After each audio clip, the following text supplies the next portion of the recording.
Time on the track.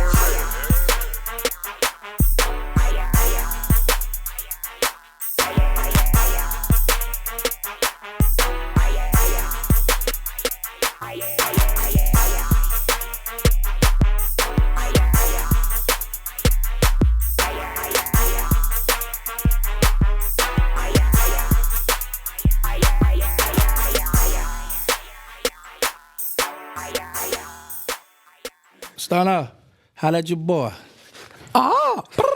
Hey, that thing, yeah, it's hitting. Yeah. You think it's hitting like back in the G?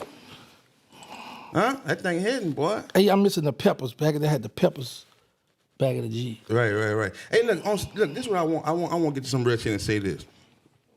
Like, you like one of the only niggas, well, that I know that came home and like you embraced that I'm a rat. I told, like, you did. If it wasn't for the internet or YouTube, I could find a way to make some money. Would that still be the stance of you coming home, or you knew that was a thing? Like I'm saying, it was a shocker, and it'll help me evolve with my channel and my content, all of it as a whole. Well, first you gotta understand, I didn't know nothing about social media. When I was in prison, I never used a cell phone until I got ready to get out, and I had that touch screen one. But I was scared to use cell phones, so I didn't know nothing about the technology. So with me doing what I did, I was like, I'm a real one from the street, so whoever got a problem, see me in traffic. But it wasn't until I got out and I saw the women and all the Zuzus and Whams and Walmart, I said, don't see me in traffic, just, leave me alone. Right. But I'm not gonna lie or hide what I did. It is what it is. So whoever don't like me, you stay over there, I'm still over here. Right. And you two weren't even in play yet in your... No, well, I did remember I did hide in BG, and then I did the thing with Video Wayne, but I didn't know how it was going out here. Like, I didn't know about social media, how to fake. You didn't know about viral moments. No, I didn't know what that was. Like, I just recently, last year, learned about troll. So, but when I seen, okay, this is what people doing, I had to learn from J Electronica to take the at off, because when B-roll, all them was to be getting at me, like, so when they at me, all my people gonna see it, and then I say I can't afford that. Yeah, so I said I took that off, and I just started, learning this stuff as I go along, because I was by myself. Well, let me know. Say what you want to say. I wanted to speak on a little part about the cell phones used, like you was kind of scared to use it. Was that because your phone had got tapped, prior to the game, that you felt like the technology was a little... No, what it was, if you get caught with a cell phone, or if somebody else get caught with a cell phone and your number in it, you get the write-up, you get a 100 series shot. And I couldn't afford that. That's still on like 10 years. That's a heavy write-up. So I was like, no, I don't want that. Because when you go to court, all that stuff look bad. Right. Yeah, I was like, speaking of what Meena saying right now about the tap shit, if I get jammed up because your shit tapped, is you still to blame because your shit was tapped? Like, how you look at that? I'm caught up. I nigga be in jail. What you in here for, gas, man? Nigga gained the phone with tap, man. So I'm facing a penalty for your shit being tapped. So how I look at that person whose phone was tapped? The way you would look at the one whose phone not tapped, because I don't know, the people ain't tell me, hey, Right. Gates, we got your phone tapped. Yeah, you ain't set them up. Yeah, I don't know. My phone. Because if you think about this here, if that's the case, I played the 20 years. The dude go wake Blabber up, and Blabber go to talk about all kind of stuff we did on the street, and they gave me likes for it. So I could have blamed Blabber. Yeah. You see what I'm saying? Right. Yeah, but there's a dude phone tap, he don't know. So you just looking, you a bully, you just looking for to blame somebody. Right. That's what you want to do. Explain this to me. You said somebody, Blabber was talking and somebody used that against you. That's not hearsay? In the Fed, that's a new law called hearsay. But the thing is, I'm on the phone with Birdman. Man, the people, Blabber just called me and said, PD about to put a warrant out for my arrest for the homie who ran through the gun. They think it was me. So the Fed listening to this. Bird said, what, that gun was dirty? I said, he said the gun was hot? He said it was dirty? I said, yeah, that was Calio. Oh. So they took that, then the dude who wore the wire on Blabber in the cell, man, I wish y'all would got rid of that Calio gun. Calio. The little dude ran it through the gun. They go check for ballistics, his body's on it. So in the court, they go with, by the preponderance of the evidence, I feel like that you did it, and we're gonna hold his life. That's strong. So a lot of motherfuckers in there on the strength of that right there. Irrelevant conduct, meaning if we all selling drugs and you front somebody something and he get killed because he didn't pay you, now we not charged with that, but when people go to cooperate, oh yeah, he got killed because he had, so whatever drugs under investigation, that's relevant to this, so that's relevant conduct, you're gonna hold that body. Right. I won't dig into this while it's on my mind. I want to get back to some of this shit. But I won't dig into this like, so you wasn't gangster when a nigga hit LTI, right? You wasn't gangster yet, right? No, Stone gave it a name in LTI, Lil Gangster. Right. So what going to jail at that time did for a nigga for as like, did it like warn you like for the big house, you know they be coming to have all them speeches and shit, like you need to be bringing the people in there from Angola, all these little rounds and shit? We didn't get that. When I was in LTI in Baker, Louisiana, they used to make us go pick with our hand. We was gang fighting against the Ninth Ward. So we didn't have the Kumbaya speeches. And I was already young and wild. Coming up there, I had an armed robbery and an aggravated battery. So LTI didn't do nothing but just make me even harder. So is it a certain amount of time that make a nigga get to the person that you is now? Because what I was saying is nigga been going to jail for all that time and he never did nothing. But now you did this long dose at an adult and now you come out like this. So what's the difference of that? A big difference, you're a juvenile. When you're a child, you're thinking childish. When you get grown, you're like, whoa, Right. I got children, I got more responsibility now. So it's like, in your old age, like, man, I'm gonna die in here. When you're a juvenile, you're like, I got a lot of life to live. And then juvenile back then was until you 21. Juvenile life, but adult life until you stiff. You can have your hands three ways, here, down here, or to the side. That's what the life is of the Fed. Gangster, with doing all that time that you did, what's your relationship with your kids? Outstanding. I'm cool with all my baby mothers. I'm cool with some of their husbands. Everybody, I'm cool with everybody. I don't have beef with nobody. Because one thing I can say, I help, thanks to Cash Money, my people, they... Facts. Let me do it. So they took care of me my whole bid. So I was able to take care of my children. Right. Y'all have a good, beautiful relationship. But, you know, the reason why I'm saying that because you saying, and I've always heard you say this, like I took care of my kids, I put my daughter in college and all this type of stuff, but does that make it a relationship? Because it's almost like a dude that just take care of their kids with money, but not here to spend time. You know what I'm saying? So the relationship still be somewhat stagnant because you wasn't here. I don't have a personal relationship with you. That's why I was deeply asking, like, what's your relationship with your kids besides the money that you were spending with them? Well, you should know one of them. Hey, I know one of them. That's what I'm saying. You anyway, so you used to date? I ain't dating. Oh, all right. You was over there, you by the house. He answered the phone for I you. talked to you. I talked to you on the phone. He gave you 3 ways. Nah, you asked me to get on the phone. You said, who that is? You felt the way when you hung up? No, because I was always a fan of them. But he probably felt some kind I've of been way. in jail, man. I know how it feel when they call No, home you and got answer the phone. because you got to keep in mind that wasn't my main old lady. I understand that. You know who the main one was. Right. Lived in your hood. Look, you got the smirk on his face. So well, listen. You fuck with her too, huh? Yeah. I ain't mess with her. I ain't mess with her. But listen, so, this is why I say I had a good relationship with them. It wasn't about taking care of them, buying childrenship. All my children mothers would get together or this or that, and I always got a chance to see them. Okay. They had cell phones for them, so I always had communication with them, pictures, writing, visit. Right, I feel that. Yeah. But how old was your son in the streets, or how old he was when you was about to make the decision that I'm gonna go with this move to get out? Oh, he was in the streets heavy then. At that time? Yeah. So coming from the streets, Magnolia Project. That's where he's from. Right, and your son coming up the same way, and you know how a nigga feel about that rat shit. So did that dawn on you, like, my son out here, and nigga, like, I don't want him to have the effect of nigga, like, man, your daddy a rat, and how they look to him, and he growing up in the Magnolia Project. Did that ever cross your mind? No, because I know my son was how I was when I was out. So if you came to him about he gonna tell you, I don't hear nothing about my dad. That's all my daddy. I'm me. He gonna check you from the start. Don't tell me nothing about my daddy. My dad already told me what's up. Right. And people that know you respect him to this day. But with him being from the streets, would you think that he would feel a certain kind of way with the law that you stood on that you broke? Cause you just say some daddy son shit. No, because we talked about that, and he like, man, you on your own, man. I ain't doing that. He said that. On the phone. I do interview with him and all that. Every day he call me. He like, I heard what you did, but I ain't doing it. Right. And that's what he's standing on. He got 2 bodies right now. that. He got 2 bodies right now. They getting ready to go to trial. Right. And I was fucking with you. I was like, man, don't come over here on that scary shit, man. Liquor horns circling the block and all that. I was fucking with you, right? But, like, you was a different caliber of person before you went to jail. So when you was being seen and shit, like, people applaud you. They wanted to be around you. They wanted to see you and shit. So you was in love with that feeling, right? Before you went to jail, right? Facts. That shit. Hit the. Yeah, and you Facts. and that shit is like you'll start feeling for that shit. You loved it. That. And you know one thing, man, it ain't the same no more for you. So how you compare that feeling? It's better not for me. Because you got to keep I had hood fame.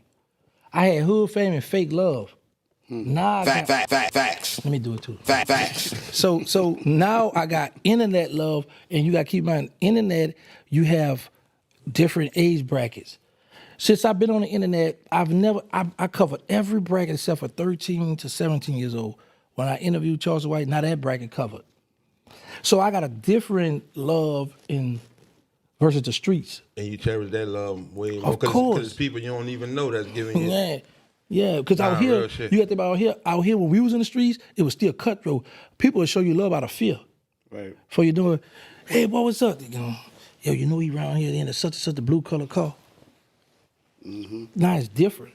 Right. It is different. Would you say some of that fame is what tricked the nigga from staying in jail so long? Of course, because you know when You say that?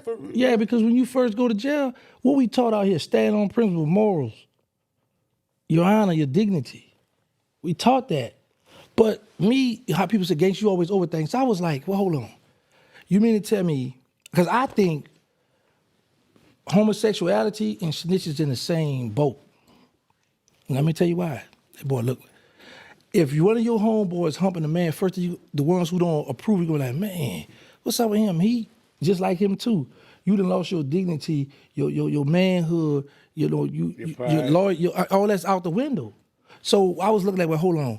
They'll run a rat up top. They hate snitches, but yet you will hang out with your homeboy sticking his penis in another man's butt. You gonna go with that? You cool with that? Right. But according to society and biblical terms, that's frowned upon. That's forbidden. Big facts. Facts. But out here in society is different. No, I get you. If like I said, you said you were just taking your lick accountability for the rant shit, you was gonna do that if it was for the internet or not, right? So I get that. For us the stories though and the F's that a nigga run, if that shit didn't come with monetization, would you still fuck with it like that? No. I ain't about to be sitting down telling nobody. I ain't no Dougie Fresh, the world great entertainer. No, indeed, I ain't about to be sitting down for free. Right. No. I said that. No, indeed. I saw the money behind it, and I was like, whoa, I got myself something. You mean to tell me, in my mind, I was thinking I'm going to come home to the big houses, to the Rolls Royces, to the jets. So, How though? How you figure you was gonna come home with that? Well, Bird them. I know, but That's what I'm not on the. No, this before the telling part. All I'm right, talking about. So I was thinking that. So when I went that route, so it's like, okay, God said, I'm going to give you freedom, but I'm going to strip you from all that and start you at the bottom. So I'm cool. That's something I got to live with. I can't walk on the stage no more when BG say got to holler again. He trying to X my name out. It was a swap out you had to make. Yeah, I see. So I'm going to take that for 1,000. Because at the end of the day, Facts. I don't buy friendship. It's too expensive. Right. You know what I'm saying? So I know the decision I made. I was like, you know what? I'm going to be happy. I'm going to live with this. Hey, you will never. Hold on right quick, because I won't stop him right there. Before when making that decision, how hard was it? How many, you know what I'm saying, times you had to overthink it? No, I ain't no, once I thought, I don't do that back and forth. You said it. No, it wasn't no overthinker. No, I was already overthought it. Time to go. That's some OG shit. Yo, you talking about how hard? No, I ain't about to be. I know that was freedom. Man, this I nigga stupid. Yeah, because I'm trying to see, you know, because MEANA, when I saw dude was coming from life to going home, I said, yeah, it ain't no, well, I don't want to do it because they going to be, nah, right here. If they don't open my door, say, where y'all at? I'll kick on the door. I'm saying with you being a person like you say, I'm one of the guys that made the law. Facts. So I'm thinking like if you feel like this is a principle that I push forward, it should be kind of complicated for me to say I'm gonna go the other route. No, it ain't, because I made the rules. So, you make them, you can break them. You know what I'm saying? Rules meant to be broken, right? They make the law, They're they not break meant the law. to be broken; they just get broken. Yeah, that too, however you want to put it, but I broke them. And that's what, this is the thing though, bro. I love my people, and I respect the decision Bird and them made. We ain't rocking with you. You don't hear me making no disrespectful videos about them. But speaking on that right there, do you feel sometimes in your heart a thought come across your mind like, man, shit ain't that serious? Of course, plenty Like, of time. man, come on, man, shit ain't that fucking If serious. it wasn't for the social media, I'd be sliding and gliding. I might have my own Maybach. But with the social media, nah, boy, catch the bus. You know what I'm saying? Give me a few dollars. Nah, I beat it. That's how they handling me, boy. Why? Because you think it's too much exposure. It is. You know what I'm saying? The internet, bro. Without the internet is a dangerous spot. It could be good. It could be bad. That's why you gotta have bulletproof emotions on here. And with them having a spotlight, he big 5 and all that, he got a reputation got to uphold. So I can't embrace. Like I was like, boy, don't you know how? Look, prime example. I was at 155,000 subscribers and a little change. When I interviewed Charleston White, man, I'm at 162 now. Shot me up. So now just imagine I had Bird, I could interview once a month, BG, Juvie, Wayne, Turk. I might got. And right now, I'll be no Rap Cat podcast. nigga feeling like, so look, gangster, right now, nigga feeling like, ain't like, I should still be able to do that right now. What you saying? Like I should still be able to do that right now with the people that you saying. Let me tell you something. If Bird was to come out and say, man, I'm rocking with him, a lot of people gonna change their attitude because they follow behind him. Facts. That's a big fact right there. They follow behind Big what you about Five. to say, man? I would. I'm Hey, listening. just from the time that you got out, you never felt like it's hard to say like I shouldn't have did that because you got your freedom, but you never on the other side you never felt like I shouldn't have did that. Not one time, gang. Yeah, one time I was like, man, if I'd have came home with my honor, I'd be hanging out with the fam. Right. But then I go and say, this the plan that was made for me, and I made that, and I'm not, bro, I did 23 years, 10 months around a bunch of miserable men. I want to do the other 23 years, 10 months out here with some happy men. I get that, bro. So I don't want to be, nah, man. So if it take for people to stop speaking to me, call me a rat or snitch, okay, we'll go over there. What been the biggest like effect upon your life from telling? Me becoming famous on the internet. Like in a negative way. I'm saying in a negative way. Nigga, what was the penalty for you from writing that you feel like if it's anything? But people, they don't rock with me. That's the only. That's it. And that's the people, honestly, Bird and Slim, like I say, I'm going to be forever grateful. Thank them because, Go ahead. Because in prison, you need outside support. So for them dudes to be there my whole bid, and I had thousands on my book. All right. Let me ask this: before you develop bulletproof emotions, did anything ever trigger you to feeling like they about to bring me back? No, because of this. When I move into... That was a good question. Yeah, he always had a good question. So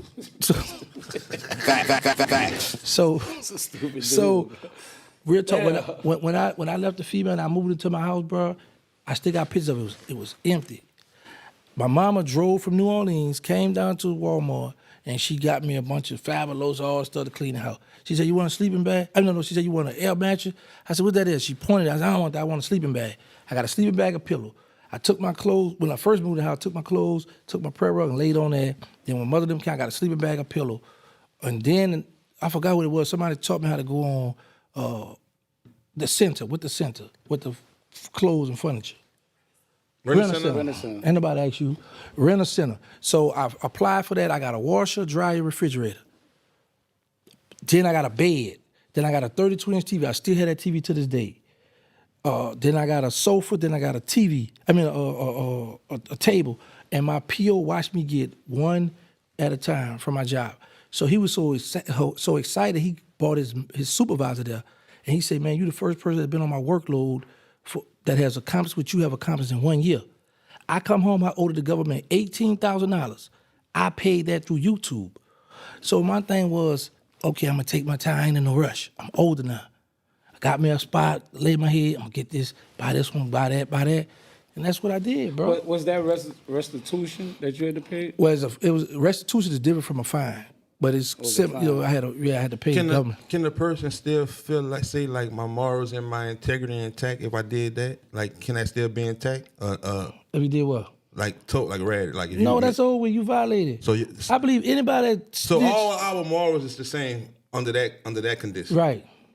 But what I'm saying is once you cooperate with the government, you put a black out of the game, you should never come on to the streets and want to go back to the streets because you dangerous.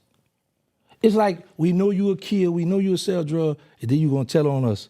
You gonna be the first one when you get in that. Well, you might not make it in the car. Not you, I'm speaking in general, the person who tell it. So I think once you cooperate with the government, get out the way. So we wouldn't encourage a nigga to tell, right? No, I do now. Yeah. No, just check me out. Say I do now. I'm a civilian. No, that you're really answering this shit before I ask, because it's like the shit that you saying affected you from ratting.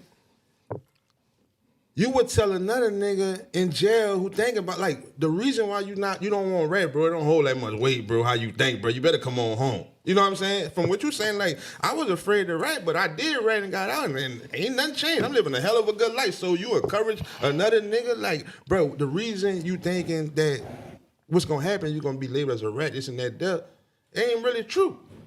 All right, let me show you this. I don't think that worked for everybody, though. That's true. why we asked about morals first. But let me just show this here. When a person who was from the street back in the days know certain people to be getting put down. But now in this day's time, it's so much favoritism. Dudes, like right now today, you got dudes out there in the industry running with dudes who cooperate, but they say, well, he ain't telling me or he ain't telling my people, I don't care. Right. And they turn a blind eye to that. So it's favoritism now. So a lot of dudes look at that jail like, man, they out there embracing these dudes. They out there throwing. I saw a dude from D.C. get surrounded by his homies. You know what he told them? Y'all put your hand on, I'm going to kill your family when I go home. And them dudes stood down. So there's a lot of favoritism and stuff. But you got some dudes, if they catch you lacking, they going to bust your butt. But then you got some that, man, waste my butt. That's just people got to deal with that. You think because it's oversaturated with people making those type of moves that part of the game of ratting or not, because, you know what I'm saying, a lot of young people call it getting down first. Like, that's their thing. Like, I get down first, and it's like almost like it's a nigga can't wait to no, ask. it's like a thing all the time. Like, nah, It's a good question. It's a good question, my nigga. All we got is good questions. It's another one. That's the old one. He talking about the new one is why I go to the pen when you can tell I'm a friend. Yeah, right. Listen, you think So I'm playing? that's No, listen. something that got posted. Y'all, it's a dude named Charles Boutin. Oh, I know Charles. He walked up to Bryce, Cadillac brother Bryce. That was my co-defendant Bryce. Right. Me and Bryce standing side by side. He walked up to Bryce and said that, look, I said, what he trying to take the rat on me? But he didn't know we was co-defendant, but he told Bryce, well, I go to pen, you can tell on a friend. Man. I said, what the? Yeah, Charles Boutin told it to Bryce. Wow. I know him out the east. Yeah, I know. Exactly. He had that club too back over there. I had a fight with him in jail. 2002, not 2000. What's the club? Used to Rockefeller. Right across from Rockefeller. From Xavier. You want to know your fights in 2.5. jail, my nigga? Yeah. You I ain't want had all- that many. you want- one let me tell you who had to break it up. 'Cause LTI, you want all your fights, my nigga? we gang fighting LTI. Oh, now when I was in the Fed, I had a fight with this Asian dude. You got it. Look, see, did what Kicked happened. the shit out you. Yeah, he kicked me. Say, bro, let me tell you what's crazy. We come for visit. I got next on phone. He said, you know Junior out the 17 wall? Yeah, with the curly hair. Right. So he in the dome. He helped me. So what happened was, I got it. I'm in the Asian fussing. So let's fight. Because he kind of short on. He was a little stop that I could beat him, right? Man, that man kicked me dead in my belly. Boom. So G said, oh, stop. So let me get a breather, right? So we square off again. I try to kick him back, one of my leg back. That man caught my leg. The Junior had to stop it again. Then we went a little blender. But other than that, like, I didn't have a lot of fights in the Fed. Like, I stabbed a dude before and I got caught with a knife. But other than that, I just stay away from a lot of the bull because I learned early on that when you get a lot of write-ups, that hurt you when the law come out because it's up to discretion to the courts. They're going to look at your prison history. Yeah, like you was trouble in here, so Right, we ain't know about to you give you a gonna be trouble going on. Right. How much time you did till when you came like, man, I ain't with no trouble no more. Like I'm changing this shit up. How far you was When you in? became Muslim? No, before that, because we had a homeboy from Well, you was a Muslim on the street. You was going to die. Yeah, I used to go to the Nation of Yeah. Islam. I don't want to get into me and the dude in here be getting into it. He got a smirk on his face. Now he in the Nation. So this was Hold up. You was a Muslim on the street? Yeah, I used to go to the mosque on Diamond. And all the stuff you was doing, you was. That's a what I'm Muslim? saying. Yeah, I wasn't studying. I didn't know no better, brother. See, he read the judgment, but this a Christian country. They hold the Bible, but they be ready to slay us. Anyway, yeah. I ain't Christian. Oh, you know? Malahi. Wallahi. I'm non-denominational. Oh, you know? Go Yeah. ahead. Okay. So what was I for? I rooted the brother about the brother. You were talking about the What was I? You talking about being a Muslim? No. So, getting myself together. Yeah. So it was a dude from Lake Charles named, I forgot his name. He had a mouthful to go top and bottom. And me and him was talking. I said, man, you said such. He said, that's a lie. I ain't said that because I don't cuss. I said, every black man will go to my cuss. You did cuss. So I started paying attention to it. He would never cuss. I said, I'm going to try that. I tried, then I relapsed. So I was like, okay, I want to get myself. Then I said, okay, let me start studying. Because, we say words. Like, I was looking in the dictionary in cursive.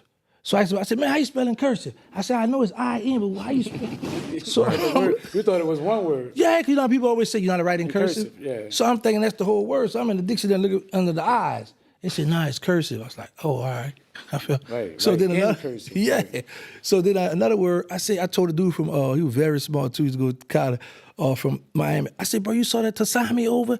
He said, no, that's silent.